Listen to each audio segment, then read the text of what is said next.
दोस्तों नमस्कार। Kaushambi teachers academy में आपका स्वागत है। दोस्तों आज की क्लास बीएड प्रवेश परीक्षा तथा विश्वविद्यालय प्रवेश परीक्षा में सामान्य अध्ययन के जो 50 प्रश्न पूछे जाते हैं उससे संबंधित ये क्लास रहने वाली है, जिसमें आज का ये पहला क्वेश्चन बोला गया है जो पर्यावरण से संबंधित है। इसमें कहा गया है, भारत के 18 जैवमंडल रिजर्व में से कितने जैवमंडल रिजर्व को यूनेस्को बायोस्फीयर रिजर्व के वैश्विक नेटवर्क में शामिल किया गया है। तो फर्स्ट ऑप्शन बोल रहा है 9, सेकंड ऑप्शन बोल रहा है 10, थर्ड ऑप्शन बोल रहा है 11, फोर्थ ऑप्शन बोल रहा है 12। तो भारत के 18 जैवमंडल से जो है 12 जैवमंडलों को यूनेस्को बायोस्फीयर रिजर्व के वैश्विक नेटवर्क में शामिल किया गया है। तो पहला का ऑप्शन हमारा 12 राइट हो जाएगा, जो है डी ऑप्शन। उसके बाद दूसरा क्वेश्चन कह रहा है, निम्नलिखित में से कौन सी व्याख्या व्यास से संबद्ध है, यानी निम्नलिखित में से कौन सी व्याख्या व्यास से संबंधित है। ए नंबर, पर्यावरण जिसमें एक ही प्रजाति रहती है, क्षेत्र जिसमें एक प्रजाति रहती है, या फिर खाद्य जल में एक प्रजाति कार्य फिर ये सभी। निम्नलिखित में से कौन सी व्याख्या व्यास से संबंधित है। तो दूसरे का हमारा राइट आंसर हो जाएगा ए नंबर। इसमें बोल रहा है पर्यावरण जिसमें एक ही प्रजाति रहती है उसको किस नाम से जाना जाता है, उसको व्यास नाम से जाना जाता है। तीसरा क्वेश्चन बोल रहा है, पृथ्वी का अपमार्जक कौन है, या पृथ्वी का अपमार्जक किसे कहा जाता है। ए जीवाणुओं तथा कवकों को, बी मृदा व जल को, सी पशु को, डी पक्षी को। पृथ्वी का अपमार्जक किसे कहा जाता है। तो पृथ्वी का अपमार्जक जो है जीवाणु तथा कवकों को कहा जाता है। तो तीसरे का हमारा फर्स्ट ऑप्शन राइट हो जाएगा। उसके बाद निम्नलिखित में से चौथा क्वेश्चन, निम्नलिखित में से कौन पर्यावरण के लिए हानिकारक है। तो फर्स्ट ऑप्शन कागज़, सेकेंड ऑप्शन कपड़ा, थर्ड ऑप्शन धातु, फोर्थ ऑप्शन प्लास्टिक। तो पर्यावरण के लिए हानिकारक जो होते हैं वो सबसे ज़्यादा कौन हानिकारक होता है, वो प्लास्टिक हानिकारक होता है, यानी चौथे का हमारा फोर्थ ऑप्शन या डी राइट हो जाएगा। उसके बाद पाँचवा क्वेश्चन, पर्यावरण अध्ययन के क्षेत्र में या पर्यावरण अध्ययन में क्षेत्र भ्रमण का मुख्य उद्देश्य होता है, यानी पर्यावरण अध्ययन यदि आप कर रहे हैं तो भ्रमण का क्या उद्देश्य होता है। तो ए नंबर में दिया गया है पिकनिक मनाना, बी नंबर में दिया है मनोरंजन, सी नंबर में दिया है प्रत्यक्ष, और डी नंबर में दिया है सरकारी योजना का निर्वहन करना। तो इसमें पर्यावरण अध्ययन में क्षेत्र भ्रमण का मुख्य जो उद्देश्य होता है, ये उद्देश्य होता है कि आपको प्रत्यक्ष रूप से वस्तुओं को देखने का मौका मिलेगा और आप उसको प्रत्यक्ष रूप से उसमें अध्ययन करेंगे, या प्रत्यक्ष रूप से उसको उसमें जो भी नॉलेज होगा उसको लेंगे। तो पहला का हमारा पाँचवें का हमारा सी ऑप्शन राइट हो जाएगा। उसके बाद छठवां क्वेश्चन, निम्नलिखित में से कौन सा पर्यावरण अध्ययन का एक घटक नहीं है। इसमें पर्यावरण अध्ययन का कौन सा एक घटक नहीं है उसको आपको छांट के बताना है। ए नंबर मानव, बी वायुमंडल, सी जलमंडल, डी सौरमंडल। तो पर्यावरण अध्ययन का जो एक घटक नहीं है वो है सौरमंडल। सौरमंडल जो है पर्यावरण अध्ययन का एक घटक नहीं है। बाकी हमारे इन्वायरमेंट में मानव, जलमंडल, वायुमंडल ये तीनों आते हैं, लेकिन ये सौरमंडल नहीं आता है। तो इसमें बोल रहा है पर्यावरण अध्ययन का जो घटक नहीं है, तो ये फोर्थ ऑप्शन राइट हो जाएगा।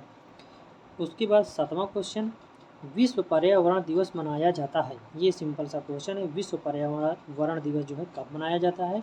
तो विश्व पर्यावरण दिवस जो है ए नंबर 5 नवंबर को, बी 5 जनवरी को, सी 5 जून को, डी 5 सितंबर को।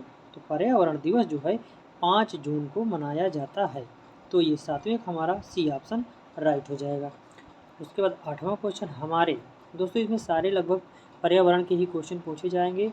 इसमें इस वीडियो में सारे रहेंगे, क्योंकि दोस्तों पर्यावरण से लगभग 2-3 क्वेश्चन आपको देखने को मिलेगा, इसलिए कम से कम इस पर्यावरण अध्ययन से ही लगभग 200-250 क्वेश्चन कर लिया जाएगा, ताकि उसमें एग्ज़ाम देने में कोई भी समस्या ना हो। तो इसमें आठवां क्वेश्चन बोल रहा है, हमारे पर्यावरण में किस गैस का सबसे अधिक सांद्रण है। हमारे इन्वायरमेंट में किस गैस का सांद्रण यानी मिलावट सबसे अधिक है। ऑक्सीजन का है, या फिर कार्बन डाइऑक्साइड का है, या फिर हाइड्रोजन का है, या फिर नाइट्रोजन का है। तो हमारे पर्यावरण में सबसे ज़्यादा जो गैस होती है वो नाइट्रोजन पाई जाती है, जो कि 78% होती है, और बाकी में सारी गैसें होती हैं। तो सबसे अधिक क्या होगा, तो आठवें का हमारा डी ऑप्शन नाइट्रोजन राइट हो जाएगा। उसके बाद EIA अमेरिका में स्थापित किया गया, यानी EIA इन्वायरमेंटल इम्पैक्ट असेसमेंट जो है अमेरिका में स्थापित कब किया गया था? तो ए 1967, बी 1969, सी 1971, डी या फिर 1973। तो जो EIA जो आया था अमेरिका में स्थापित किया गया था वो 1969 को स्थापित किया गया था। तो 9वें का हमारा बी ऑप्शन राइट हो जाएगा। उसके बाद 10वां क्वेश्चन कह रहा है लंदन धूम्र पाया जाता है। ए नंबर में ग्रीष्मकाल के दिन के समय, बी नंबर बोल रहा है ग्रीष्मकाल में सुबह के समय, सी नंबर शीतकाल में दिन के समय, डी शीतकाल में सुबह के समय। तो लंदन धूम जो है वो शीतकाल में सुबह के समय पाया जाता है। इसको आप कोहरा के नाम से भी जानते हैं। तो डी ऑप्शन 10वीं का डी ऑप्शन हमारा राइट हो जाएगा। उसके बाद 11वां क्वेश्चन, पर्यावरण अध्ययन की अंतःविषयी प्रकृति पर्यावरणीय मुद्दे को डैश द्वारा संबोधित करती है। पर्यावरण अध्ययन की अंतःविषयी प्रकृति पर्यावरणीय मुद्दे को किसके द्वारा संबोधित करती है? इसमें फर्स्ट ऑप्शन दिया गया है विज्ञान और सामाजिक विज्ञान की विषय वस्तु और पद्धति का प्रयोग, बी सामाजिक विज्ञान और पर्यावरण शिक्षा की विषय वस्तु और पद्धति का प्रयोग, सी विज्ञान की विषय वस्तु और पद्धति का प्रयोग, डी विज्ञान सामाजिक विज्ञान और पर्यावरण शिक्षा की विषय वस्तु और पद्धति का प्रयोग। तो इसमें 11वें का हमारा राइट आंसर हो जाएगा डी नंबर विज्ञान सामाजिक विज्ञान और पर्यावरण शिक्षा की विषय वस्तु और पद्धति का प्रयोग। तो 11वें का हमारा डी ऑप्शन राइट हो जाएगा।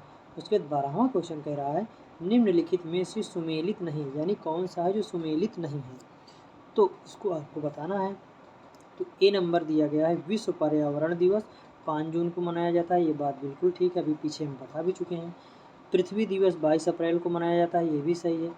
फिर उसके बाद ओजोन दिवस जो है 16 सितंबर को मनाया जाता है, ये भी सही है। लेकिन तंबाकू निषेध दिवस जो है वो 5 मई को नहीं मनाया जाता, वो 31 मई को मनाया जाता है। ठीक, तो इसमें बोल रहा है कौन सुमेलित नहीं है? तो इसमें 12वें का सी ऑप्शन सुमेलित नहीं है। तो यही हमारा 12वें का सी ऑप्शन राइट हो जाएगा। उसके बाद 13वां क्वेश्चन, निम्नलिखित कथनों पर विचार कीजिए। विश्व की सर्वाधिक प्रवाल भित्तियाँ उष्णकटिबंधीय सागर जलों में मिलती हैं। दूसरा ऑप्शन, विश्व की 1/3 से अधिक प्रवाल भित्तियाँ ऑस्ट्रेलिया, इंडोनेशिया और फिलीपींस के राज्य क्षेत्रों में स्थित हैं। तीसरा दिया गया है उष्णकटिबंधीय वर्षा वनों की अपेक्षा प्रवाल भित्तियाँ कहीं अधिक संख्या में जंतु समूहों का पोषण करती हैं। तो इसमें हमारा कौन सा राइट आंसर हो जाएगा? तो 13 का जो हमारा डी दिया गया है, तीनों ए बी और सी, यानी 1 2 3 तीनों हमारे राइट हो जाएंगे। ये जो है सारे कथन राइट हैं। विश्व की सर्वाधिक प्रवाल भित्तियाँ उष्णकटिबंधीय सागर जलों में मिलती हैं, ये बात बिल्कुल ठीक है। दूसरा, विश्व की 1/3 से अधिक प्रवाल भित्तियाँ ऑस्ट्रेलिया, इंडोनेशिया तथा फिलीपींस के राज्यों में पाई जाती है, ये भी बात सही है। फिर उसके बाद सी दिया गया है उष्णकटिबंधीय वर्षा वनों की अपेक्षा प्रवाल भित्तियाँ कहीं अधिक संख्या में जंतुओं संघों का पोषण करती, तो ये भी बात सही है। तो हमारा राइट आंसर जो हो जाएगा वो डी नंबर 1 2 3 तीनों सही हो जाएगा। उसके बाद 14वां क्वेश्चन बोल रहा है निम्नलिखित कथनों में किसमें पर्यावरण सूचना प्रणाली का जनसंख्या एवं पर्यावरण केंद्र स्थित है? IIT खड़गपुर यानी IIT खड़गपुर, IIT नई दिल्ली, IIPS मुंबई या फिर NIRS देहरादून। तो निम्नलिखित कथनों में से किसमें पर्यावरण सूचना प्रणाली का जनसंख्या एवं पर्यावरण केंद्र स्थित है? तो 14 का हमारा ये सी ऑप्शन राइट हो जाएगा। IIPS मुंबई में ये स्थित है। 14वें का हमारा सी ऑप्शन राइट हो जाएगा।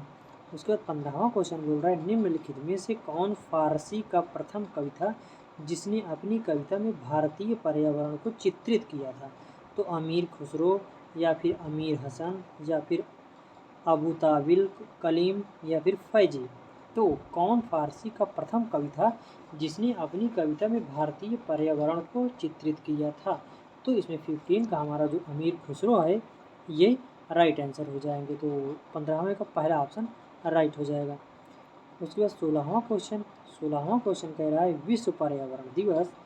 विश्व पर्यावरण दिवस 2018 का मुख्य थीम क्या है? विश्व पर्यावरण दिवस 2018 का मुख्य थीम जो है ए प्राकृतिक से लोगों को जोड़ना, बी एक विश्व हमारा पर्यावरण, सी प्लास्टिक प्रदूषण को समाप्त करो, सी भविष्य के लिए जल बचाओ। तो विश्व पर्यावरण दिवस 2018 का मुख्य थीम जो हमारी थी वो थी प्लास्टिक प्रदूषण को समाप्त करो, यानी प्लास्टिक को बैन कर दो। क्यों? क्योंकि प्लास्टिक जल्दी से सड़ता गलता नहीं है और ये इन्वायरमेंट में इधर उधर बहुत दूषित प्रभाव डालता है। तो 16 का हमारा सी ऑप्शन राइट हो जाएगा। उसके बाद 17 क्वेश्चन बोल रहा है निम्नलिखित में से किस देश में ग्रीन हाउस गैस के उत्सर्जन में कमी करने हेतु 2019 से कार्बन टैक्स लगाने की घोषणा की गई है? ए थाईलैंड में, या फिर चीन में, या फिर सिंगापुर में, या फिर मलेशिया में। तो किस देश में ग्रीन हाउस गैस के उत्सर्जन में कमी करने हेतु 2019 से कार्बन टैक्स लगाने की घोषणा की गई है? तो ये जो सिंगापुर में है, ये सी ऑप्शन में दिया गया। इसमें जो है ग्रीन हाउस गैस के उत्सर्जन की कमी करनी है तो 2019 में कार्बन टैक्स लगाने की घोषणा की गई थी। तो 17 में हमारा सी ऑप्शन राइट हो जाएगा। उसके बाद 18वां क्वेश्चन पर्यावरण के अंतर्गत आते हैं। पर्यावरण के अंतर्गत क्या आते हैं? पहला दिया गया है पेड़ पौधे जीव जंतु, या दूसरा दिया गया है रिश्ते नाते संस्कृति, या सी नंबर दिया मकान सड़कें पूजा स्थल, या उपरोक्त में से सभी। तो इसमें जो है क्या कहा गया है? पर्यावरण के अंतर्गत आते हैं। पर्यावरण के अंतर्गत क्या आते हैं? तो पर्यावरण के अंतर्गत उपरयुक्त तीनों आते हैं। तो हमारा डी ऑप्शन राइट हो जाएगा। उसके बाद 19वां क्वेश्चन बोल रहा है प्राकृतिक पर्यावरण के मुख्य घटक कौन से हैं? तो पहला ऑप्शन दिया है सभी जीव, दूसरा ऑप्शन दिया है भू आकृति कारक, तीसरा ऑप्शन दिया है जलवायवीय कारक, और चौथा ऑप्शन दिया है ये सभी। प्राकृतिक पर्यावरण के मुख्य घटक कौन कौन से आते हैं? तो प्राकृतिक पर्यावरण के जो मुख्य घटकों में से ये सभी आते हैं। कौन कौन से? ये सभी जीव भी आते हैं, भू आकृति कारक भी आते हैं, और जल वायवीय कारक भी आते हैं। तो प्राकृतिक पर्यावरण के मुख्य घटक कौन से हो जाएंगे? तो ये तीनों हो जाएंगे। तो 19 का हमारा डी ऑप्शन राइट हो जाएगा। दोस्तों 20वां क्वेश्चन बोल रहा है मानव पर्यावरण संबंध डैश संकल्पना है। मानव पर्यावरण संबंध एक संकल्पना कैसी संकल्पना है? एक ऋणात्मक है, या फिर धनात्मक है, या फिर संज्ञानात्मक है, या फिर ये सभी है? तो 20वें का हमारा ये जो पर्यावरण मानव पर्यावरण संबंध है ये धनात्मक संकल्पना है। तो हमारा 20 का हमारा बी ऑप्शन राइट हो जाएगा।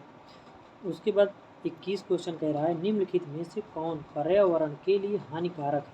पर्यावरण के लिए क्या हानिकारक है? कागज़, या फिर कपड़ा, या फिर धातु, या फिर प्लास्टिक? तो जाहिर सी बात है प्लास्टिक जो है पर्यावरण के लिए हानिकारक होता है। तो 21वें का हमारा डी ऑप्शन राइट हो जाएगा। उसके बाद 222वां क्वेश्चन बोल रहा है वातावरण में अत्यधिक हानिकारक सल्फर मिश्रित गैस है, यानी किस गैस में सबसे ज़्यादा सल्फर मिश्रित होती है? ए ऑप्शन S2S, SF6 या SO2। तो वातावरण में अत्यधिक हानिकारक सल्फर किसमें मिश्रित होती है? तो जो SO2 होता है इसमें सबसे ज़्यादा सल्फर की मात्रा पाई जाती है। तो 22वां हमारा डी ऑप्शन राइट हो जाएगा। उसके बाद 23 क्वेश्चन कह रहा है वायुमंडल की सबसे ठंडी परत कौन सी है? तापमंडल, मध्यमंडल, क्षोभ मंडल, या फिर आयन मंडल? वायुमंडल की सबसे ठंडी परत जो होती है वो कौन सी हो मानी जाती है? तो वो मध्यमंडल जो है वायुमंडल की सबसे ठंडी परत मानी जाती है। तो 23वां का हमारा बी ऑप्शन राइट हो जाएगा। उसके बाद 24 क्वेश्चन पर्यावरण जागरूकता का किसके द्वारा सृजन किया जा सकता है? ए व्याख्यान, बी क्षेत्रीय भ्रमण, सी समूह वार्तालाप, डी अध्ययन। पर्यावरण जागरूकता का किसके द्वारा सृजन किया जा सकता है? तो 24 का क्षेत्रीय भ्रमण के द्वारा हम पर्यावरण में जागरूकता हासिल कर सकते हैं। तो 24 का जो है बी ऑप्शन राइट हो जाएगा। उसके बाद 25 क्वेश्चन बोल रहा है पर्यावरण की परिभाषा क्या है?